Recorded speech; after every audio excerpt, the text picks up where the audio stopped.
saya. Yang pertama yaitu mengenai identifikasi kategori dari risiko pada Deepwater Horizon. Yang pertama dari korban jiwa masuk pada kategori high, kerusakan dan tenggelamnya bor termasuk high, pencemaran laut, resiko pencemaran laut juga termasuk high, kerugian perusahaan masuk high, korban luka termasuk medium high, korban trauma termasuk medium. Berikutnya yang kedua yaitu kenapa risk event tersebut dapat terjadi, itu karena pihak British Petroleum atau BP tidak serius dalam melakukan upaya pencegahan terhadap beberapa risiko yang ada seperti keamanan pipa pengeboran yang sebenarnya masih berisiko, tetapi karena dalih penghematan anggaran membuat keamanan pengeboran menjadi tidak terjamin.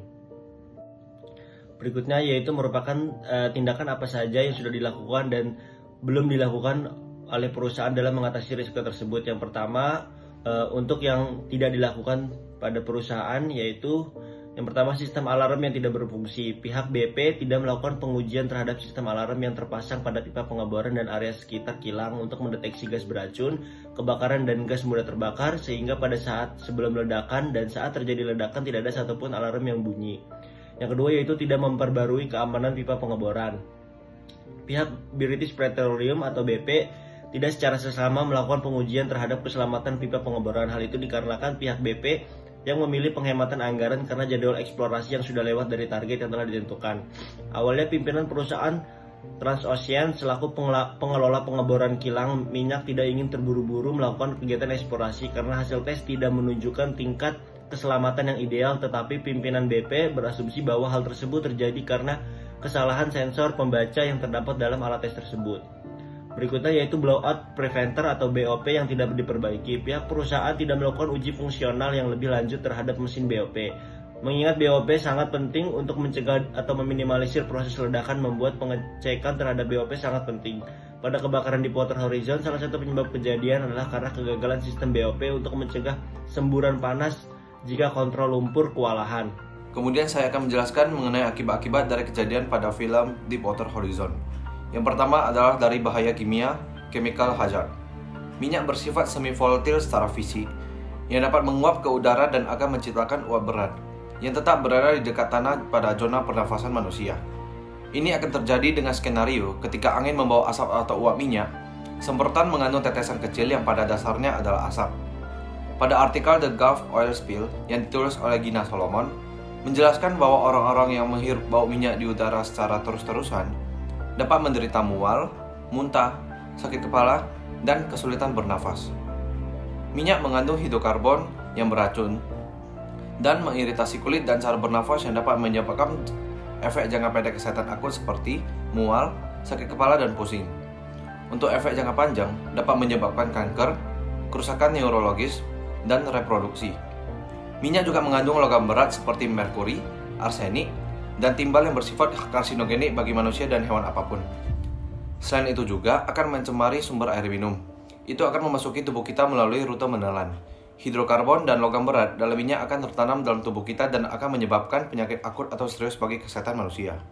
Selain itu, dapat mempengaruhi kesehatan hewan yang mengonsumsi sumber air minum yang terkena dampak yang sama.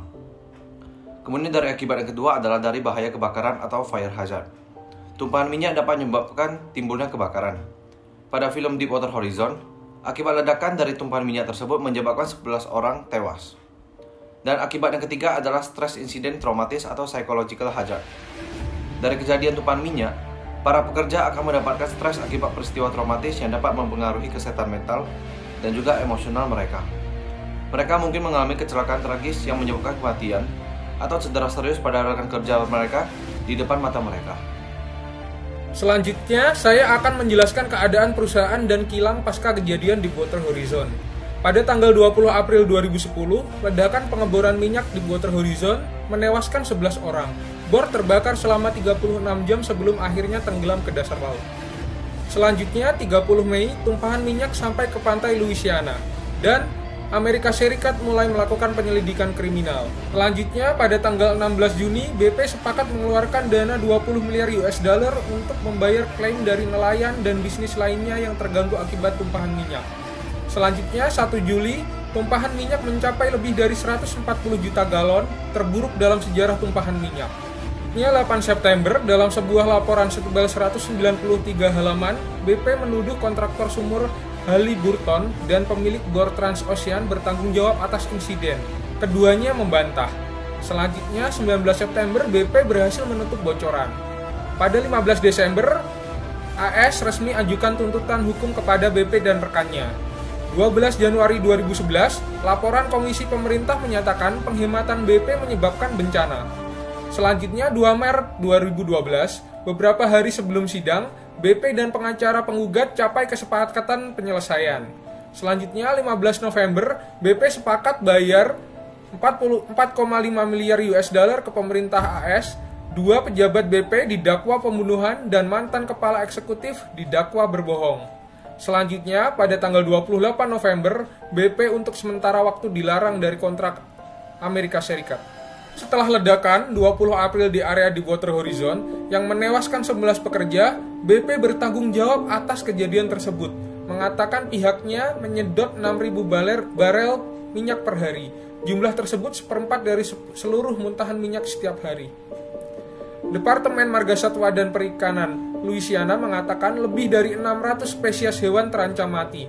Di lepas pantai Louisiana adalah habitat bagi 445 jenis ikan, 134 jenis burung, 45 jenis mamalia, serta 32 jenis reptil dan amfibi.